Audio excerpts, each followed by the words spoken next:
بسم اللہ الرحمن الرحیم۔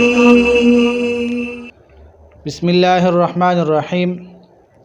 معزز سامعین و ناظرین، میں نے کچھ دن پہلے ایک ویڈیو اپلوڈ کی تھی، آج اس پر تھوڑا سا مزید گفتگو کریں گے۔ مولانا مفتی محسن محمود صاحب پر جو ویڈیو میں نے بنائی تھی، تو میرا ویڈیو کا جو مقصد تھا، ہمارے لوگوں میں سب سے بڑی یہ ایک کمزوری ہے کہ وہ ویڈیو کو پورا نہیں دیکھتے۔ تو جب وہ ویڈیو کو پورا نہیں دیکھیں گے تو ویڈیو کا مقصد وہ بالکل نہیں سمجھیں گے۔ اس کی وجہ یہ کہ ویڈیو کی اصل جو نچوڑ ہوتی ہے بات کی، وہ آخر میں ہوتی ہے، اور آخر تک ویڈیو دیکھتے نہیں تو پھر مختلف قسم کے شکایات، سوالات کھڑے کر دیے جاتے ہیں۔ کافی سارے ساتھیوں نے میسیجز کیے، سوال کیے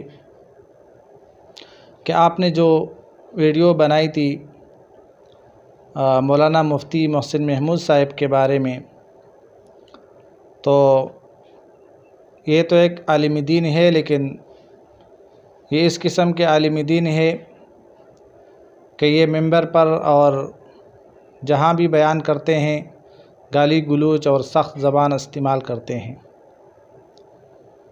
تو اس پر میں ایک مثال دیتا ہوں۔ مولانا بجلیگر رحمہ اللہ سے کسی نے یہی سوال کیا تھا کہ حضرت آپ منبر پر جب بیٹھتے ہیں تو اس قسم کے سخت الفاظ استعمال کرتے ہیں، اور اللہ کے نبی جب منبر پر بیٹھتے تھے تو وہ ان کی زبان سے ایسی باتیں تو نہیں نکلتی تھی۔ تو مولانا بجلیگر صاحب رحمہ اللہ نے فرمایا کہ اللہ کے بندے، جب حضور اکرم صلی اللہ علیہ وسلم منبر پر بیٹھا کرتے تھے تو اس کے سامنے صحابہ کرام رضی اللہ عنہم اجمعین بیٹھا ہوا کرتے تھے، تو ان میں ایسی کوئی گنجائش ہی نہیں تھی کسی بات کی، سخت بات کرنے کی، کہ وہ فرماتے۔ اور جب ہم یہاں بیٹھتے ہیں اور ہمارے سامنے جو لوگ بیٹھے ہوتے ہیں تو ان کو تو آپ سب جانتے ہیں، اس پر میں کوئی سخت الفاظ نہیں کہہ سکتا، کیونکہ ہمارے لوگ عقل کے بہت کمزور ہیں، سوچ کے بہت کمزور ہیں۔ بعض اوقات بات کچھ اور ہوتی ہے اور وہ کسی اور سوچ میں پڑ جاتے ہیں۔ دیکھو، ایک عالم دین، ایک مفتی جو بات کرتا ہے، جو بیان کرتا ہے، اس کو ہم نے توجہ سے ہمیں سننا چاہیے۔ اس میں ہمارے فائدے کی جو باتیں ہیں وہ ہمیں لینا چاہیے۔ اگر ہمارے فائدے کی کوئی بات اس میں نہیں ہے تو اس پہ آپ غور نہ کریں، لیکن اگر فائدے کی جو بات ہے تو وہ تو کم سے کم اپنی زندگی میں لانا چاہیے۔ اور دوسری طرف یہ جو میں نے مثال پیش کی، ایک ساتھی نے اس پر ایک سوال کیا تھا، تو یہ جواب میں نے اس میں دیا۔ باقی میں یہ صاف بات ہے، میں کسی کی طرفداری نہیں کرتا، جو بات حق سچ ہے وہ صاف بیان کرتا ہوں، اور جو بات انہوں نے کی تھی، جس مقصد پہ کی تھی، وہ مقصد میں نے بیان کیا تھا۔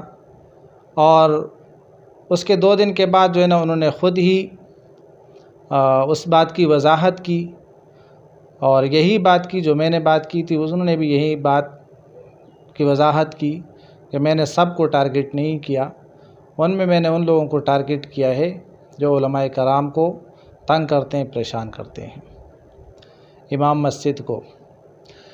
تو میرے بھائیو دوستو، ایک تو آج کل ہمارے اس دور میں اگر دیکھا جائے تو لوگ اپنے چینلز کو پیج کو اور اس چیزیں سوشل میڈیا کی اس پہ اپنا ایک شہرت حاصل کرنے کے لیے علماء کرام پر طرح طرح کی ویڈیوز بناتے ہیں۔ اس میں ایک سر پیرست ہے ایک صاحب، لیکن میں ان کا نام نہیں لیتا، مناسب نہیں ہے کہ میں ان کا نام لوں، لیکن وہ آج کل یہ علماء کرام کے خلاف لگا ہوا ہے۔ لیکن آپ لوگ یاد رکھیے، عالم کو عالم ہی جواب دے سکتا ہے، کسی جاہل کو عالم کو جواب دینا یہ بالکل نہ درست طریقہ بھی نہیں ہے، مناسب بھی نہیں ہے۔ عالم کی بات کو عالم بہتر سمجھتا ہے اور اس کا جواب بھی اس کو طریقے سے وہ دے سکتا ہے۔ اگر کوئی جاہل سوشل میڈیا پہ کھڑا ہو جاتا ہے اور ان کو جواب دینے لگتا ہے کہ یہ فلانی بات انہوں نے یوں کر دی، ان کو یوں کرنا چاہیے تھا، تو یہ غلط بات ہے، ایسا نہیں کرنا چاہیے۔ عنقریب ایسے شخص کا انجام ایسا برا ہوتا ہے کہ آپ لوگوں نے کچھ ٹائم پہلے بھی ایک صاحب کو دیکھا ہوگا کہ ان کی کیا حالت ہو گئی۔ تو ایسے طرح طرح کے لوگ ہیں کہ جو علماء کرام کے خلاف بد زبانی کرتے ہیں، بد کلامی کرتے ہیں، ان کے خلاف بس ویڈیوز لگاتار دن رات بناتے رہتے ہیں، ان کا اور کوئی کام نہیں ہوتا۔ لیکن یاد رکھیں کہ ایک دن ایسا آتا ہے کہ وہ خود پچھتاتے ہیں اور ایسی سخت ترین مصیبت پریشانی میں وہ پھنس جاتے ہیں کہ ان کے پاس پھر کوئی چارہ نکلنے کا نہیں ہوتا۔ تو میرے بھائی دوستو، میرا بات کرنے کا مقصد یہ ہے کہ ہمیں علماء کرام کی قدر کرنی چاہیے، عزت کرنی چاہیے۔ وہ کس وجہ سے کرنی چاہیے؟ وہ اس وجہ سے ہمیں کرنی چاہیے کہ ان کے پاس علم ہے، ان کے پاس اللہ رب العزت کا کلام ہے ان کے دل میں، ہمیں اس کی قدر کرنی چاہیے۔ ہمیں اس شخص کی قدر اسی وجہ سے کرنی چاہیے کہ اس کے پاس علم ہے، اس کے دل میں اللہ کے نبی کے احادیث پڑھے ہیں اور اللہ تعالیٰ کا کلام پڑھا ہے، تو ہمیں اس چیز کی قدر کرنی چاہیے۔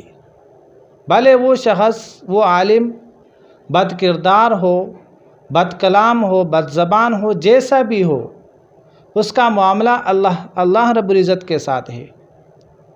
آپ نے ان کا معاملہ طے نہیں کرنا، ان کا سارا معاملہ اللہ نے طے کرنا ہے۔ تو آپ نے ان کی علم کی جو ہے نا قدر کرنی ہے، علم کی عزت کرنی ہے۔ اگر آپ ان کے خلاف پروپیگنڈے کریں گے، بد کلامی کریں گے، بد زبانی کریں گے، تو آپ گناہ کا مرتکب ہوں گے، کیونکہ آپ نے ان کی علم کی ناقدری کی، ان کے دل میں جو قرآن ہے ان کی ناقدری کی۔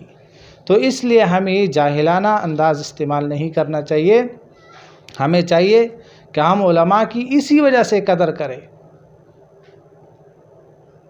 لیکن آج کل بس نہیں سمجھتے، اپنے آپ کو پتہ نہیں کیا سمجھتے ہیں اور علماء کے خلاف شروع ہو جاتے ہیں۔ تو اس لیے میری گزارش ہے، ویڈیو کو لمبا نہیں کرنا چاہتا، کہ میں نے وہ پچھلی ویڈیو جو بنائی تھی اس پہ جو طرح طرح کے سوالات کر رہے ہیں، میرا مقصد یہ نہیں ہے۔ میرا مقصد ایک میسج ہے کہ علماء کی قدر کرو ان کی علم کی وجہ سے، علماء کی قدر کرو ان کے دل میں جو قرآن ہے اس کی وجہ سے، ان کے منہ پہ جب نبی پاک صلی اللہ علیہ وسلم کی سنت ہے اس کی قدر کرو، اس کے سر پہ پگڑی ہے اس کی قدر کرو، اس کی شخصیت کی قدر نہ کرو، وہ جیسا بھی ہو۔ انہوں نے اپنے گناہوں کا، اپنے جیسے بھی زندگی وہ گزار رہا ہے، ان کا جواب انہوں نے اللہ کو دینا ہے، انسان کو تو نہیں دینا۔ ان کا معاملہ اللہ کے ساتھ ہے، تو ہم نے اس چیزوں کی قدر کرنی ہے۔ امید کرتا ہوں کہ میری یہ بات آپ لوگوں کو سمجھ آ گئی ہوگی۔